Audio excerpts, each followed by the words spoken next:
now another very important topic, role of UPSC in appointment under the state.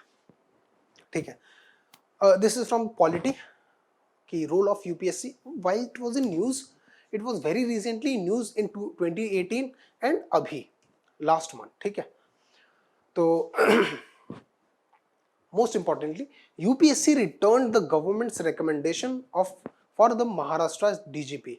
ठीक है, DGP is Director General of Police. It is the highest authority in state regarding the police. ठीक है, and asked the Home Department of Maharashtra to add two more names. ठीक है, तो first of all, while we are dealing with the federal provisions, ठीक है, whenever we are dealing with the federal provisions मतलब the provisions that are related to the state and center. Now police is a state subject. ठीक है, police is a state subject, but IPS, Indian Police Services, is an all India service like IAS and IFS.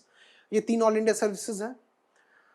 तो all India services का जो recruitment होता है, जो training होती है, और जो कैडर कंट्रोलिंग अथॉरिटी है, वो सेंट्रल गवर्नमेंट है.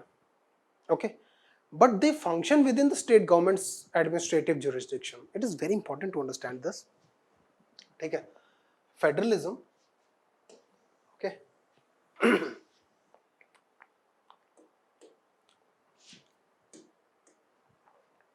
all India services, okay, all India services like IAS, तीन all India services हैं, IAS, IPS and IFS. The three of the services come into the cadre control of central government.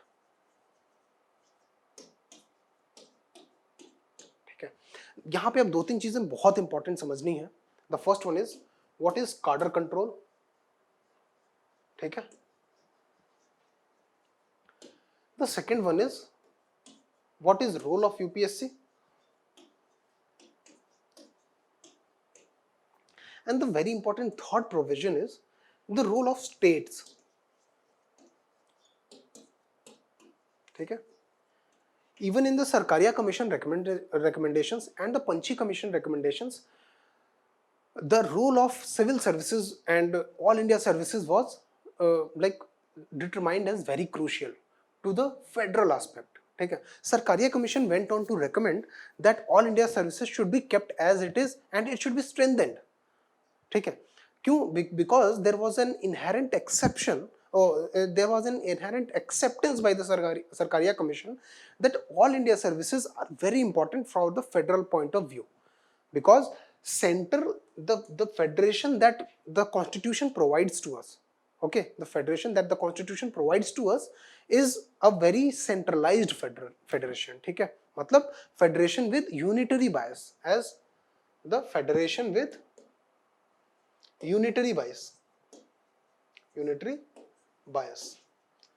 That means the central government is having a higher authority vis-a-vis the state government.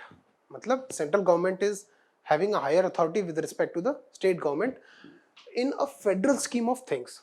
ठीक है, a federal, जहां भी आपको federal मिले, that is depicting the relationship between the states and the center. ठीक है, अगर union territory और सेंट्रल गवर्नमेंट के रिलेशन की बात करें तो that is not a federal aspect. Okay, Delhi और सेंट्रल गवर्नमेंट के बीच में अगर कोई कॉन्फ्लिक्ट होता है, that is not a federal conflict, because Delhi is a union territory or Chandigarh is a union territory. It is not a territory of a state. It is not an independent state unit. ठीक है, तो जो federal nature of conflicts हैं वो हमेशा क्या होंगे? Central government और स्टेट गवर्नमेंट्स के बीच के जो कॉन्फ्लिक्ट्स होंगे वो हमेशा फेडरल नेचर के होंगे. अंडरस्टूड? नाउ कार्डर कंट्रोल क्या होता है, रोल ऑफ यूपीएससी क्या है, रोल ऑफ स्टेट्स क्या है ना? सबसे पहले यूपीएससी रोल क्या है ऑल इंडिया सर्विसेज में. सबसे importantly UPSC conducts an examination. ठीक है, और उस एग्जामिनेशन के थ्रू रिकमेंडेशन करती है यूपीएससी सेंट्रल गवर्नमेंट को कि ये ऑफिसर्स यूपीएससी रिकमेंड कर रही है कि आप इनको अपॉइंट कर सकते हो. तो रोल ऑफ यूपीएससी पहले तो क्या हो गया? Conduct of examination and recommendation to the government regarding the people that the government might hire. ठीक है, but the recommendation of UPSC is not binding. It is only the role of UPSC is only recommendatory in nature, and the recommendations are not binding upon the government. That means even if you get selected in UPSC, you don't have a claim over the administrative services or civil services. Okay, that depends upon the government. If the government is going to offer you a service, then it is okay. Otherwise, you cannot challenge it. But there was a case in Central Administrative Tribunal, and which went to the Supreme Court, and the Supreme Court said that yes, the government is not bound by the recommendations of the UPSC, but the reason of disqualifying a candidate who has been recommended already by the UPSC should not be arbitrary. मतलब the government cannot arbitrarily deny giving you the services, but if it wants, it can of course deny you. ठीक है?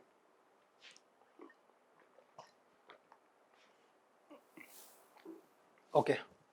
So the first important is role of UPSC. The role of UPSC is conducting the examination. पहला role है.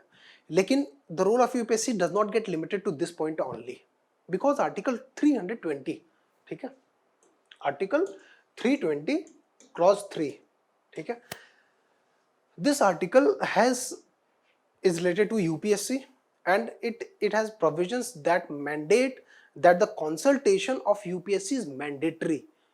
ठीक है? किन cases में? वो article 320 subsection 3 में मेंशन्ड है. For example disciplinary action. If some kind of disciplinary action is being taken against serving IAS or IPS or IFS, then the UPSC's consultation is important. ठीक है? The consultation of UPSC is important. है ना? तो ऐसे cases में role of UPSC becomes important. अगर किसी प्रकार का प्रमोशन हो रहा है, प्रमोशन कैसे?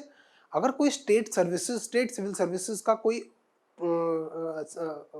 सिविल सर्वेंट है, अगर उसको प्रमोट करके इंडियन एडमिनिस्ट्रेटिव सर्विसेज में डाला जा रहा है, तो दैट ऑल्सो वहां पे भी यूपीएससी का रिकमेंडेशन जरूरी है. Any kind of appointment, promotion, उन सब केसेस में यूपीएससी का रिकमेंडेशन इंपॉर्टेंट ही है और लाइक मस्ट है. UPSC is to be consulted. ठीक है? तो काइंडली गो थ्रू आर्टिकल 323 की which are the important provisions under which the UPSC's consultation is important. Now what is the cadre control. ठीक है? तो कार्डर कंट्रोल का मतलब है कि फर्स्ट ऑफ ऑल कि व्हाट इज कार्डर, है ना? तो कैडर का मतलब है कि जो भी आप सेलेक्ट होते हैं, स्टूडेंट्स जो भी एस्पिरेंट सेलेक्ट होते हैं यूपीएससी के थ्रू, तो either they choose IAS, IFS and other group A और ग्रुप बी. ठीक है? ग्रुप ए और ग्रुप बी. ठीक है? उसमें भी आईएएस मतलब ऑल इंडिया सर्विसेज. ठीक है? तो ये जो ऑल इंडिया सर्विसेज है, IAS, IPS, okay, IFS, forest services, not foreign services, it is forest services. ठीक है? These are recruited, trained by central government and they get allotted a cadre. ठीक है? For example, अगर किसी को cadre मिल जाता है ना? अगर मान लो किसी को यूपी कैडर मिल जाता है, ठीक है? तो that person will serve throughout the life in UP only. ठीक है? Now the cadre rules have been changed. ठीक है? But for basic understanding of cadre, कि कैडर है क्या. Now if this is UP, this is Haryana. If a person from a UP, if an IAS who is serving in UP wants to get transfer to Haryana, ठीक है, तो state government की permission तो चाहिए ही होगी, but most importantly the permission of central government is required. ठीक है? और उसके लिए नोडल एजेंसी जो है, ठीक है, वो है ministry of personnel pensions and grievances. MOPPNG मतलब ministry of personnel pensions and grievances. अब ministry of personnel pension and grievances के अंदर है DOPT. ठीक है? ये समझना बहुत जरूरी है. Cadre control, because all India services are a part of civil services exam. ठीक है? मतलब सिलेबस का पार्ट है. दूसरा इंपॉर्टेंट चीज ये है कि गवर्नेंस को समझना इंडिया का बहुत जरूरी है. If you are an aspirant of civil services, it becomes very important that you understand the governance of India. ठीक है? तो अब उसको समझने के लिए क्या है कि ministry of personnel pensions and grievances, ये मिनिस्ट्री है, ये नोडल मिनिस्ट्री है जो कि आईएएस का कार्डर कंट्रोल देखती है। अब इसके अंदर में ही, इस मिनिस्ट्री के अंदर में डीओपीटी है, department of personnel and training, DOPT, ठीक है। ये नोडल डिपार्टमेंट है, नोडल एजेंसी है, जो कि हर प्रकार का रिक्रूटमेंट और enforcement of the civil services rules and everything related to the civil services, all India civil services, DOPT देखता है। ओके, अब अगर किसी स्टेट को, ओके, अब फॉर एग्जांपल, अब यहाँ पे रोल ऑफ स्टेट क्या है? अगर सारा कैडर कंट्रोल और जो टर्म ऑफ सर्विसेज है ना, डीओपीटी के पास पावर है to determine the terms of service.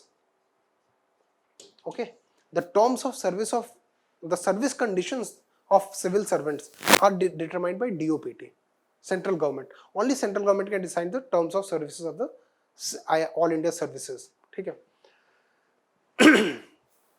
तो स्टेट का क्या रोल है जब सारा कुछ डीओपीटी यूपीएससी करते हैं? तो स्टेट का रोल है एडमिनिस्ट्रेटिव,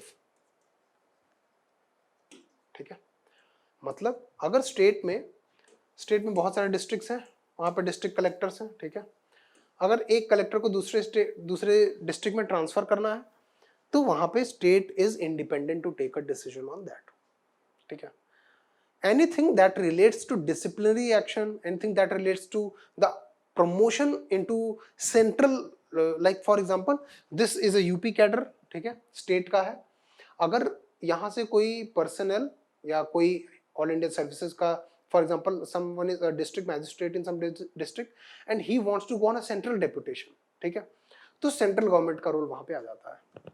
इसका मतलब कि एक ओवरलैपिंग डोमेन अगर हम बना लें, तो ये स्टेट है, ये सेंटर है, मतलब centre can do anything with in the domain of state, but state can not do anything with in the domain of centre, जो कि हमारा कॉन्स्टिट्यूशनल प्रिस्क्रिप्शन भी है, अंडरस्टूड।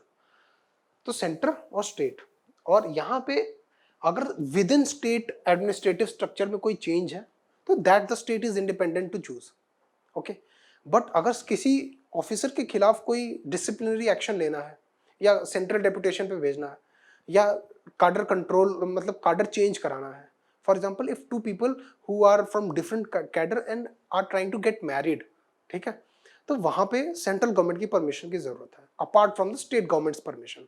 द बोथ स्टेट्स का परमिशन लेना पड़ेगा, आप जिस स्टेट कैडर से बिलोंग करते हो and the cadre you want to go into, वहां का भी दोनों स्टेट्स की परमिशन की जरूरत है, plus that will be authorised by DOPT, basically मतलब central government, okay.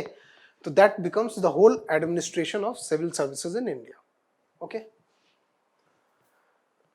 now UPSC returned the government's recommendation. Now article 323 again, UPSC is to be consulted in the appointments promotions of the all India services, ठीक है, that is article 323, but this was not largely being followed.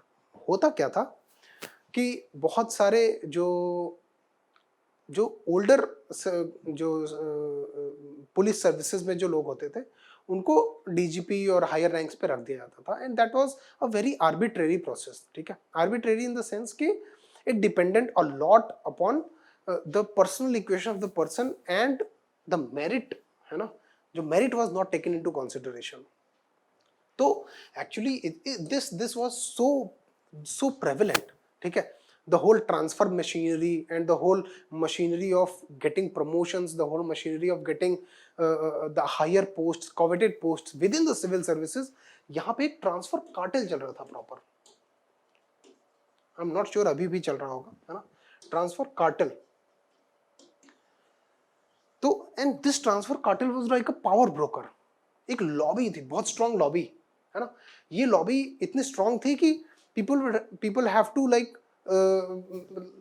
they people, it was a huge cartel and it led to a huge corruption, ठीक है, कि अपने transfer कराने के लिए करोड़ों रुपए लोग देते थे इस ट्रांसफर कार्टेल में, power, this became the power broker in the whole system, ठीक है।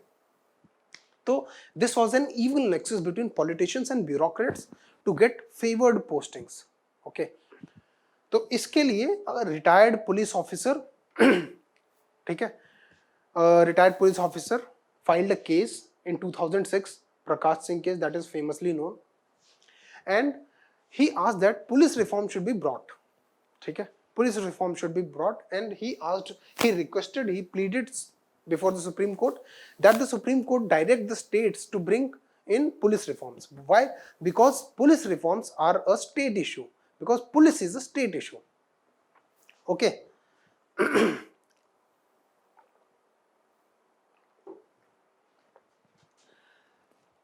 Now there were seven directives that were issued by Supreme Court. Supreme Court ने 7 directives issue किए to bring about police reforms within the states and asked the states to comply with the 7 directives. But till date, none of the state has completely complied with all the 7 directives. Okay, this is the kind of nexus between the politicians and their will to control the police.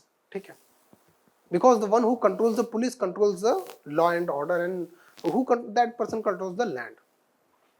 ठीक है, तो हमारे topic के लिए क्या important है? Directive number 5. Directive number 5 है set up a police establishment board to decide the transfers, postings and promotions. That means कि पॉलिटिशियन के जो विल होती थी, पॉलिटिशियंस का जो अपना विल होता था किसी को भी कहीं भी ट्रांसफर कर देने का, उसको, उस प्रोसेस को खत्म करने के लिए सुप्रीम कोर्ट ने एक डायरेक्टिव इशू किया to institutionalise the whole process of promotion. ठीक है, दैट इज ओके. यहाँ पे एक इंपॉर्टेंट पॉइंट है GS4 के उस हिसाब से, GS4 है ना, GS4 के हिसाब से एक वेरी इंपॉर्टेंट पॉइंट ये है कि आर्बिट्रेरीनेस है ना, आर्बिट्रेरीनेस लीड्स टू करप्शन. ठीक है, इंस्टीट्यूशनलाइजेशन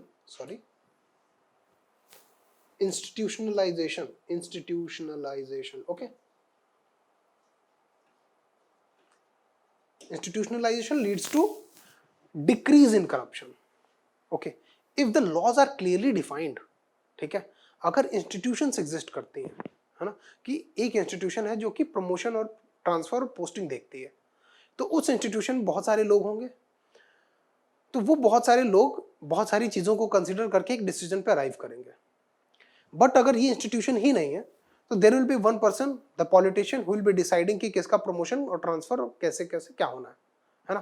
तो आर्बिट्रेरीनेस या लैक ऑफ गाइडलाइंस या lack of rules lead to corruption. Institutionalisation leads to decrease in corruption. ठीक है, and very important thing is कि this was a recommendation of Santhanam committee. ठीक है, संतनाम कमेटी के रिकमेंडेशन पे Central Vigilance Commission was formed. Okay,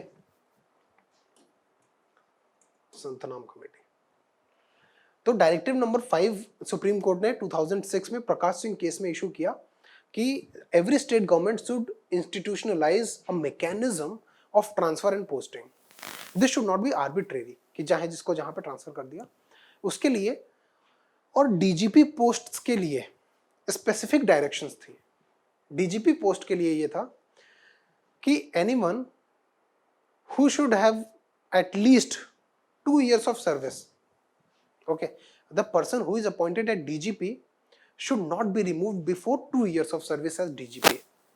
Okay, and जो person incumbent है, for example, if a person who is already a DGP and he is going to retire, है ना, तो उसकी रिटायरमेंट के 3 months, within 3 months पहले a new DGP should be selected. Okay, so that अभी महाराष्ट्र में क्या है, there is no DGP. तो डीजीपी का जो चार्ज है it has been given to some other person as additional charge. ठीक है, तो that is a very that is a failure of governance, है ना. तो इसलिए इंस्टीट्यूशनलाइज करने की कोशिश की सुप्रीम कोर्ट ने कि इस पूरे प्रोसेस ऑफ ट्रांसफर, पोस्टिंग्स और प्रमोशंस है, इसको एक इंस्टीट्यूशनली एस्टैब्लिश किया जाए. ठीक, उसके लिए ये प्रकाश सिंह केस में गाइडलाइंस इशू आए. लेकिन we will see that states have been very reluctant into implementing these guidelines. ठीक है, states are not in very much in favor of implementing these guidelines. Why?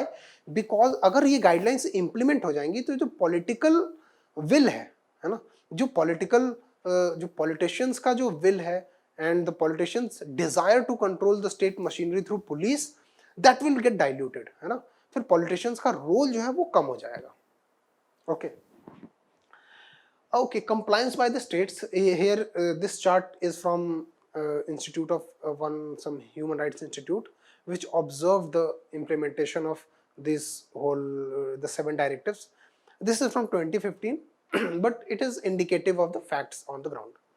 The first one is fully compliant. This is a compliance report of DGP promotion, DGP appointment of DGP के regarding जो directions थी supreme court की, उन directions का compliance कैसा है states के द्वारा, उसके बारे में ये है and will discuss it.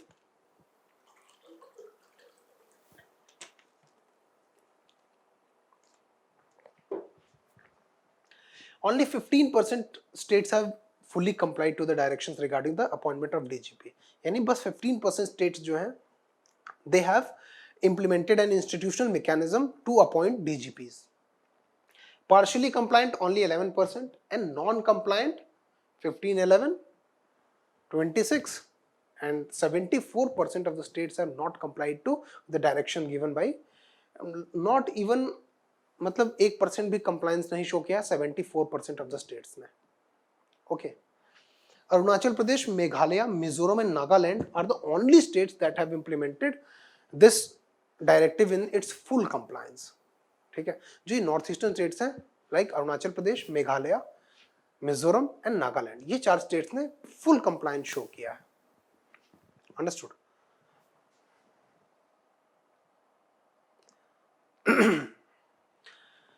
Now supreme court की गाइडलाइंस ये थी. तो सुप्रीम कोर्ट ने डीजीपी अपॉइंटमेंट के रिगार्डिंग जो गाइडलाइंस इशू की हैं वो ये हैं कि state government should send the names of probables 3 months before the incumbent DGP is going to. Okay, एक पूरा प्रोसेस इस्टेब्लिश कर दिया सुप्रीम कोर्ट ने कि कैसे अपॉइंटमेंट ऑफ डीजीपी होना चाहिए. For that the supreme court said that कि within the 3 months of retirement of the incumbent DGP the state should send a list of people who the state wants to appoint to the UPSC. ठीक है, अब UPSC decide करेगा based on the merit and seniority both. ठीक है, merit और seniority को consider करते हुए यूपीएससी डिसाइड करेगा कि which person should be appointed as a DGP. But UPSC will send the name of 3 people. ठीक है, from the whole panel. Okay, and then the state government is free to appoint any one of the 3 people that the UPSC recommends. तो अभी हुआ ये कि Maharashtra government ने DGP appoint करने के लिए जो नाम भेजे उसमें से सबको हटा के और 2 और नाम ऐड करने के लिए सुप्रीम कोर्ट ने बोला है. Okay, that is the issue. तो I hope you understand the whole federal aspect कि यूपीएससी का क्या रोल है, स्टेट गवर्नमेंट्स का क्या रोल है, सेंट्रल गवर्नमेंट का क्या रोल है, डीओपीटी का क्या रोल है, कि पूरे आईएएस कैडर को कंट्रोल करने में, एडमिनिस्ट्रेटिव इश्यूज को कंट्रोल करने में, एंड सुप्रीम कोर्ट की गाइडलाइंस क्या है डीजीपी अपॉइंटमेंट में, प्रकाश सिंह केस क्या था. ओके